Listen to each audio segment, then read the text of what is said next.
దేవుని వాక్యంలో నుండి చిన్న వాక్య భాగాన్ని మనం ధ్యానం చేసుకుందాం. వాక్య భాగంలోకి వెళ్ళబోయే ముందు చిన్న ప్రార్థన. పరిశుద్ధుడా, మహోన్నతుడా, ఘనమైన మా రాజా, నీకు స్తోత్రాలు. విజయవాడ పండుగలు మొదటి రోజున నాయన మరి ఇంతమంది నీ ప్రజలను మీరు తోడుకొని వచ్చినందుకు నీకు స్తోత్రాలు చెల్లించుకున్నాం. 2-3 నీ సన్నిధిలో కూడి ఉంటేనే ఉంటానన్నావు ప్రభా. ఇన్ని వేల మంది నీ ప్రజలు ఈ గ్రౌండ్స్లో కూడి ఉండగా ప్రభా, మా మధ్యలో పరిశుద్ధాత్మదేవ మీరున్నందుకు వందనాలు. పాటల ద్వారా మహిమను పొందారు. నీ గ్రంథములోని లేఖన భాగాలు మేము ధ్యానం చేసుకోబోతుండగా మాతో మీరు మాట్లాడండి. నన్ను సంపూర్ణంగా మీ సిలువ చాటును మరుగుపరిచి కేవలం మీ నోటిబూరగా వాడుకొనమని యేసు నామమున ప్రార్థిస్తున్నాము తండ్రి, ఆమెన్. నిర్గమకాండము 14వ అధ్యాయము 13వ వచనం, 13-14 వచనాలు అందరం కలిసి చదువుకుందాం. Exodus chapter 14 versus 13 and 14. నిర్గమకాండము 14వ అధ్యాయము 13-14 వచనాలు అందరం కలిసి చదువుకుందాం. అందుకు మోషే, భయపడకుడి, యెహోవా మీకు నేడు కలుగచేయు రక్షణను మీరు ఊరక నిలిచుండి చూడుడి. మీరు నేడు చూచిన ఐగుప్తీలను ఇక మీదట మరి ఎన్నడూనూ చూడరు. యెహోవా మీ పక్షమున యుద్ధము చేయును, మీరు ఊరకయే ఉండవలెనని ప్రజలతో చెప్పెను. ఈ వచన భాగం మనం చదువుకుంటున్నప్పుడు నిజానికి ఈ బ్యాక్గ్రౌండ్ ఏంటో అర్థం చేసుకోవాలి. ఏ సమయంలో, ఏ సందర్భంలో దేవుడు తన భక్తుడైన మోషే ద్వారా ఈ మాటలు తన ప్రజలకు పలికించాడు అని ఆలోచిస్తే, ఐగుప్తులోని దాస్య గృహంలో భయంకరమైన శ్రమలు, బాధలు, ఇబ్బందులు పడిన తర్వాత కన్నీరు కార్చి మొరపెట్టి దేవుడు విడుదలిచ్చిన తర్వాత ఇశ్రాయేలీలు హమ్మయ్య అని ఊపిరి పీల్చుకొని రిలాక్స్ అవుతూ, దేవానికి స్తోత్రాలు, మమ్మల్ని భయంకరమైన బానిసత్వంలో నుండి విడిపించావు, స్వతంత్రులుగా చేశావు అని దేవుని స్తుతించుకుంటూ ఆనందంగా ముందుకు వెళ్తున్న సమయంలో వారి ఎదుట ఎర్ర సముద్రము కనబడింది. ఎర్ర సముద్రము వారిని ముంచివేయడానికి సిద్ధంగా ఉంది అన్నట్లుగా ఉంది. వెనక నుండి చూస్తే ఫరో రథములు, ఫరో సైన్యములు ఇశ్రాయేలీలను వెంటాడుతున్నాయి. ఆ సమయంలో దేవుని ప్రజలందరూ ఒక కన్ఫ్యూషన్లోకి వెళ్ళిపోయారండి. వాళ్ళు వెళ్ళిపోయిన కన్ఫ్యూషన్ ఏంటంటే, దేవుడు ఐగుప్తులో నుండి బయటకు తీసుకుని వచ్చాడు, కానీ మళ్ళీ ఇంకొక పెద్ద సమస్య ఏంటి మా ఎదుట? మళ్ళీ శత్రువులు మమ్మల్ని చేజ్ చేస్తున్నారు ఏంటి? శత్రువుల నుండి మేము ఏదో ఒక విధంగా విడుదల పొందుకొని బయటకు వచ్చాము, కానీ మళ్ళీ శత్రువులు మమ్మల్ని వెంటాడుతున్నారు ఏంటి అని వారి హృదయాలలో భయం ప్రారంభమైంది. కొంతమంది ఇశ్రాయేలీలు అయితే సనగడం మొదలు పెట్టారంట. చూడండి 10వ వచనంలో, ఫరో సమీపించుచుండగా ఇశ్రాయేలీలు కన్నులెత్తి ఐగుప్తీయులు తమ వెనుక వచ్చుట చూచి మిక్కిలి భయపడి యెహోవాకు మొరపెట్టిరి. అంతటా వారు మోషేతో, ఐగుప్తులో సమాధులు లేవని ఈ అరణ్యములో చచ్చుటకు మమ్మను రప్పించితివా? సమస్య వారి ఎదుట ఉండగానే దేవుని ప్రజలలో 2 గుంపులు కనబడుతున్నారు. ఒక గుంపు ఒక రకంగా స్పందిస్తుంది, ఇంకొక గుంపు ఇంకొక రకంగా స్పందిస్తుందండి. ప్రాబ్లమ్స్ వచ్చినప్పుడు మనం ఎలా రెస్పాండ్ అవుతామో అది దేవుని పట్ల మనకి విశ్వాసము, భక్తి ఉందా లేదా బయటపెడుతుంటుంది. అన్ని బాగున్నప్పుడు అందరు బాగానే ఉంటారు, అన్ని బాగున్నప్పుడు అందరు దేవుని స్తుతిస్తూ ఉంటారు, అన్ని బాగున్నప్పుడు అందరు భక్తి పరుల్లాగే కనబడతారు. కానీ సమస్యలు వచ్చినప్పుడు మన స్పందనను బట్టి మన భక్తి నిజమైన భక్తా లేకపోతే ఆర్టిఫిషియల్ భక్త అనేది బయటపడుతుంది. ఇశ్రాయేలీయులు ఎదుట ఎర్ర సముద్రం, వెనక ఫరో రథములు, ఫరో సైన్యం వెంటాడుతూ ఉన్నప్పుడు కొంతమంది ఏమో ప్రార్థన చేశారంట. ప్రార్థించే గుంపు ఒక గుంపు అయితే, యెహోవాకు మొరపెట్టిన గుంపు ఒక గుంపు అయితే, సనుగుతున్న గుంపు మరొక గుంపు. సమస్యలు వచ్చినప్పుడు నువ్వు నోరు తెరిచి ప్రార్థన చేయొచ్చు, లేక నోరు తెరిచి దేవునికి విరోధంగా సనగనైనా సనగచ్చు. నువ్వు ప్రార్థన చేస్తే ప్రార్థనకు జవాబిచ్చి దేవుడు విడుదలిస్తాడు. సనిగితే మాత్రం దేవుని కోపాన్ని, దేవునికి ఆయాసాన్ని కలుగచేసే వారముగా, దేవునిని గణపరచని వారముగా మనం ఉంటాం. ఒక గుంపేమో దేవుని సన్నిధిలో ప్రార్థన చేస్తున్నారంట, మొరపెట్టుకుంటున్నారంట.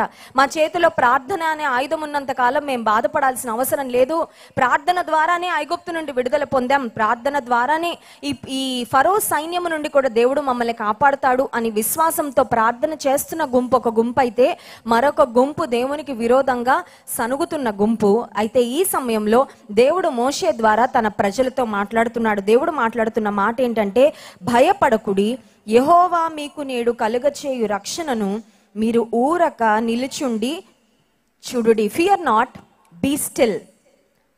భయపడద్దు, ఊరక నిలుచుండి చూడండి.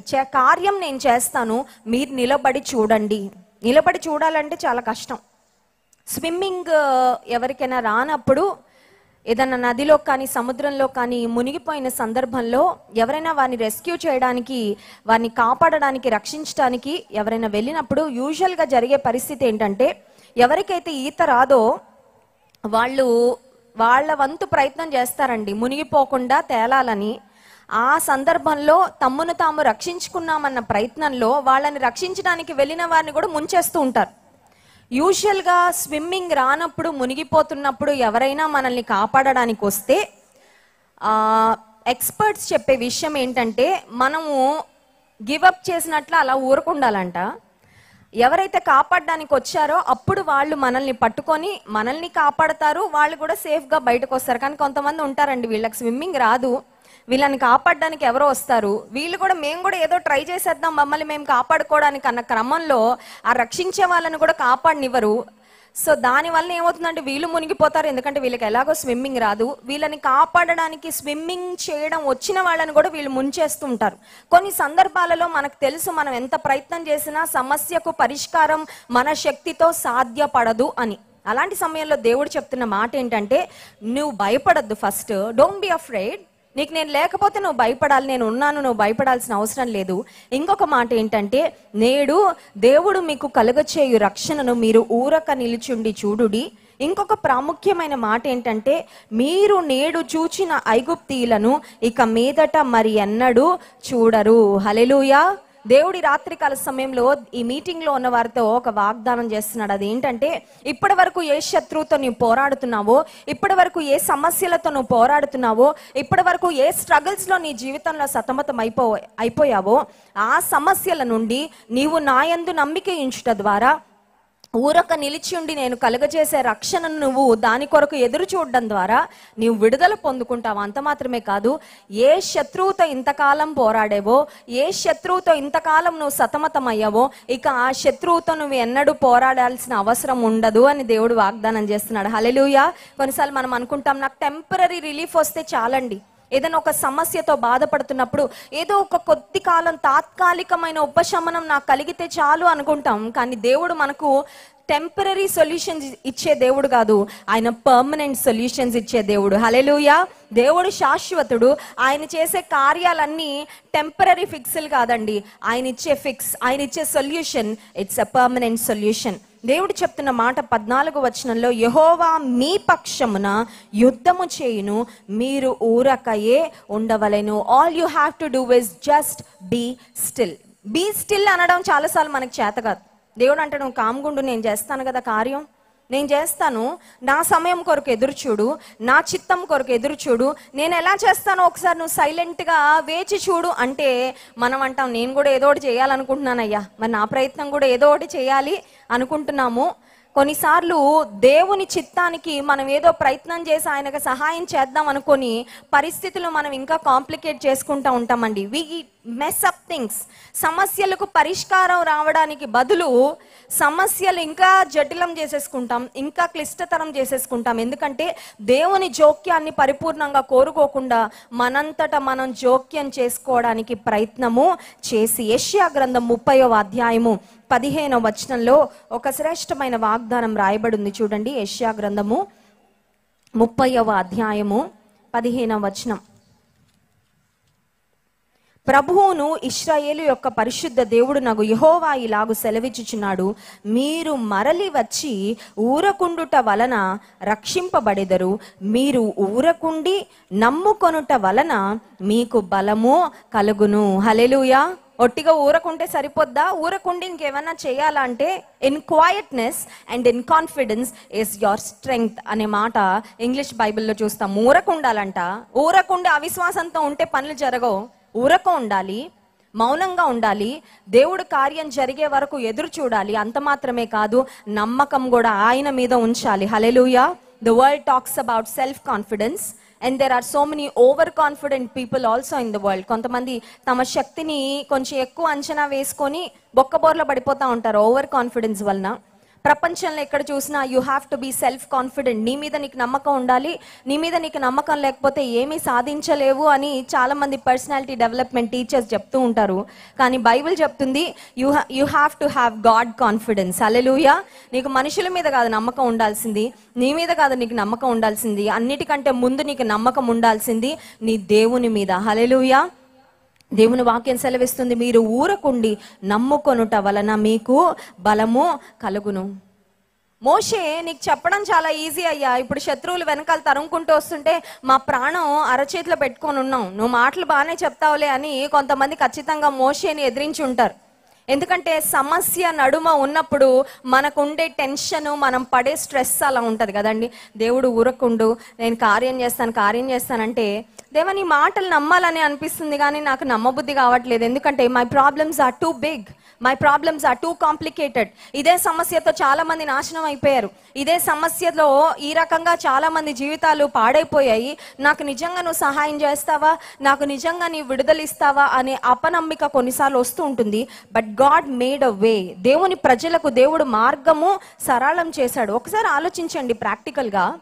దేవుని ప్రజల ఎదుట ఎర్ర సముద్రం ఉంటే ఇట్ వాజ్ అ సీ. అది చిన్న లేక్ కాదు, చిన్న వాగు కాదు, చిన్న కాలువ కాదు. అందులోని నీళ్లు పోని ఇన్ని లక్షల మంది ప్రజలు ఉన్నాం కదా, ఒక్కొక్కళ్ళం ఒక్కొక్క మగ్గు, ఒక్కొక్క జగ్గు, ఒక్కొక్క కుండ నీళ్లు మోసి ఆ ప్రక్కన ఎక్కడైనా పెట్టేసి రహదారిని ఏర్పాటు చేసుకొని వెళ్దామంటే సముద్రంలో నీళ్లు ఖాళీ చేయడం ఎవరి తరమైన అవుతుందా? It is just impossible. ఎవరి వలన అవ్వదు అది. కానీ దేవుడు ఏం చేశాడంటే, ఒట్టి నిలబడి ఉండండి అంతే, నేను మార్గాన్ని సరళం చేస్తానన్నాడు. హల్లెలూయా. నీ శక్తికి మించిన కార్యము, నీ బలానికి మించిన కార్యము, నీ యొక్క ఊహకు, ఇమాజినేషన్ కు కూడా మించిన ప్రాబ్లం నీ ఎదుట ఉండొచ్చు. But you don't have to be afraid. భయపడాల్సిన అవసరం లేదు. సమస్య నీకు పెద్దది కానీ నీ దేవునికి కాదు. హల్లెలూయా. సమస్య నిన్ను మింగడానికి రెడీగా ఉంది కానీ నీ దేవుడు నీ సమస్యతో పాటు ఆ సమస్యలో నుండి తప్పించడానికి ఒక రెస్క్యూ ప్లాన్ కూడా దేవుడు ఏర్పాటు చేశాడు. హల్లెలూయా. చూడండి, వైరస్ కు యాంటీ వైరస్ ఉంటుంది. ఏదైనా లాక్ ఉందంటే లాక్కి తాళం, కీ ఉంటుందా ఉండదా? మన షాపుల్లో వెళ్ళి ఓన్లీ లాక్ ఒకటే కొనుక్కుంటామండి, కీ కూడా కొనుక్కుంటాం, రెండు కొనుక్కుంటాం కదా. Every lock has a key. And you know something, every problem that God allowed in your life, He has a solution for it. Hallelujah. నీ జీవితంలో దేవుడు అనుమతించే ప్రతి సమస్యకు సొల్యూషన్ కూడా ఉంది. ఆ సొల్యూషన్ దేవుని ద్వారా మనకు వస్తుంది. హల్లెలూయా. దేవుడు తన ప్రజలైన ఇశ్రాయేలీల కొరకు ఆయన ఎర్ర సముద్రాన్ని పాయలు చేశాడు. ఇంతవరకు బాగానే ఉంది, అమ్మయ్య అనుకున్నారు. ఆరిన నేల వలె ఎర్ర సముద్రాన్ని దేవుడు ఆరిపోచేసినప్పుడు దాని గుండా వాళ్ళు ప్రయాణం చేస్తూ ఉన్నారు, నడుస్తూ ఉన్నారు. ఇంత లోపల వెనకాల ఫరో సైన్యం వీళ్ళని చేజ్ చేస్తూ ఉంది. చిన్న చిన్న పిల్లలు ఉంటారు వారిలో. There are people of all age groups, అన్ని వయసులకు చెందిన వాళ్ళు ఉన్నారు. కొంతమంది కాళ్ళ నొప్పులు, కీళ్ల నొప్పులు పేషెంట్లు ఉంటారు, కొంతమంది వృద్ధాప్యంలో ఉన్న వాళ్ళు ఉంటారు, కొంతమంది గర్భిణీ స్త్రీలు ఉంటారు, కొంతమంది బాలింతలు ఉండొచ్చు, కొంతమంది చిన్న చిన్న పిల్లలు ఉండొచ్చు. ఇప్పుడు వీళ్ళందరినీ ఎలా పరుగు పెట్టించాలి? వెనక నుండి ఫరో సైన్యం వీళ్ళని వెంటాడుతూ వీళ్ళని చేజ్ చేసుకుంటూ వస్తున్న సమయంలో దేవుడు ఏం చేశాడంటే 27వ వచనం, మోషే సముద్రము మీద తన చెయ్యి చాపగా ప్రొద్దు పొడిచినప్పుడు సముద్రము అధిక బలముతో తిరిగి పొర్లెను గనుక ఐగుప్తీలు అది చూచి వెనుకకు పారిపోయిరి. అప్పుడు యెహోవా సముద్రము మధ్యను ఐగుప్తీలను నాశనము చేసెను. హల్లెలూయా. వీళ్లకు ఎర్ర సముద్రంలో రహదారి ఏర్పాటు చేయడం దేవుడే చేశాడు. వెనక వస్తున్న సైన్యాన్ని, ఫరో రథాలను ముంచే పని కూడా దేవుడే తీసుకున్నాడు. హల్లెలూయా. నీ ఎదుట ఒకవేళ ఎర్ర సముద్రం వలె నాకు ఎటు వెళ్ళాలో అర్థం కావడం లేదండి, I don't know what to do, I don't know which way to choose, ఎటువైపు వెళ్ళాలో నాకు అర్థం కావట్లేదు, దిక్కుతోచని పరిస్థితి వలె నా జీవితం ఉంది. దేవుని నమ్ముకొని నేను బయటకు వచ్చాను, కొన్ని పరిస్థితుల నుండి నేను బయటకు వచ్చాను, కొన్ని అన్య ఆచారాలు, సాంప్రదాయాలు, కొన్ని పరిస్థితులు అన్ని విడిచిపెట్టి యేసయ్య నువ్వే అని నేను బయటకు వచ్చాను. కానీ నా జీవితంలో ఇప్పుడు నా ఎదుట ఎర్ర సముద్రం ఉన్నట్లుగా ఉంది. దేవుడు నా కొరకు కార్యం చేస్తాడంటే ఇశ్రాయేలీలు కార్యం చేసిన దేవుడు నీ జీవితంలో కూడా రహదారిని ఏర్పాటు చేస్తాడు. హల్లెలూయా. నువ్వు అనొచ్చు, రహదారిని కూడా ఏర్పాటు చేశాడండి. నేను నడుస్తున్నాను, దేవుడు ఏర్పాటు చేసిన మార్గంలోనే వెళ్తున్నాను, కానీ నా వెనకాల కొంతమంది శత్రువులు నన్ను వెంటాడుతున్నారు. There are people who are after me constantly. నా వెనకాల నన్ను వెంటాడుతున్న శత్రువులు ఉన్నారు. నన్ను వేధించాలని, నన్ను పడద్రోయాలని, నన్ను కూలద్రోయాలని చూసే శత్రువులు నన్ను వెంటాడుతున్నారంటే దేవుడు నీతో మాట్లాడుతున్నాడు, నిన్ను ఎవరైతే వెంటాడుతున్నారో వారిని నువ్వు ఇక ఎన్నడూ చూడవు. హల్లెలూయా. ఇంకా వాళ్ళని నీకు టార్గెట్ గా చేయడు. God will take care. దేవుడు అది కూడా ఆయన చూసుకుంటాడు.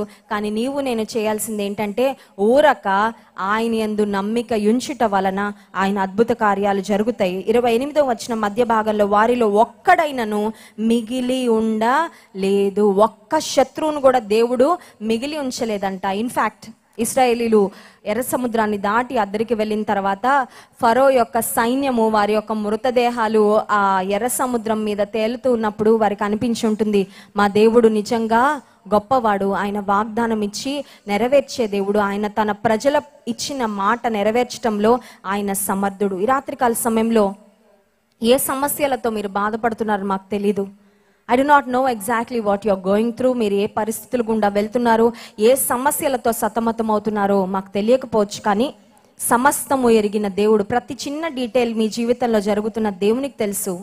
ఆయన సన్నిధిలో ప్రభువా నేను నీ యందు నమ్మిక ఉంచుతున్నాను, నీవు కలుగ చేసే రక్షణను నేను ఊరక నిలిచి ఉండి చూడాలనుకుంటున్నాను.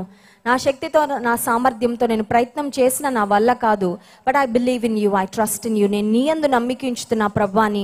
నీ యొక్క పెద్ద పెద్ద సమస్యలు దేవుని దగ్గర తీసుకువెళ్తే చాలా సులభంగా, చాలా ఈజీగా, చాలా త్వరగా, నువ్వు అనుకున్న దానికంటే ముందే దేవుడు కార్యాలు చేసి గొప్ప విడుదలను అనుగ్రహించే దేవుడు. దేవుడు తన ప్రజలైన ఇశ్రాయేలీల జీవితంలో కార్యము జరిగించినట్లుగా మన జీవితాలలో కార్యం జరిగించి మహిమ పొందునుగాక. ఆమేన్. కళ్ళు మూసుకోండి, ప్రార్థన చేసుకుందాం. పరిశుద్ధుడా మహోన్నతుడా నీకు స్తోత్రాలు. నీవిచ్చిన వాక్కును బట్టి నీకు వందనాలు చెల్లించుకున్నామయ్యా. మీరు ఇప్పుడు చూస్తున్న ఐగుప్తీయులను ఇక ఎన్నడూ చూడరు అని వాగ్దానం చేసావు. నిజమే ప్రభువా, నీవిచ్చే పరిష్కారాలు శాశ్వతమైనవి. నీవిచ్చే పరిష్కారాలు మమ్మల్ని ఆశ్చర్యంతో ముంచెత్తేవి. ఈ రాత్రికాల సమయంలో నీ బిడ్డలు ఏ సమస్యలతో, ఏ పరిస్థితులలో నాయన ఈ ప్రాంతానికి వచ్చారో మాకు తెలియదు, కానీ నువ్వు సమస్తమును ఎరిగిన దేవుడవు ప్రభువా. ఎర్ర సముద్రములో రహదారిని ఏర్పాటు చేసిన దేవుడవు. ఫరో రథములను, సైన్యములను ఎర్ర సముద్రంలో ముంచిన దేవుడవు ప్రభువా. ఈ ప్రజల జీవితాలలో వారికున్న సమస్యలలో అత్యధిక విజయమును దయచేసి నీ ప్రజలను విజయోత్సాహముతో నీవే నింపుమని ప్రార్థన చేస్తూ విన్న వాక్యం మా హృదయాల్లో ఫలింపచేయమని యేసు నామమున ప్రార్థిస్తున్నాము తండ్రి. ఆమేన్.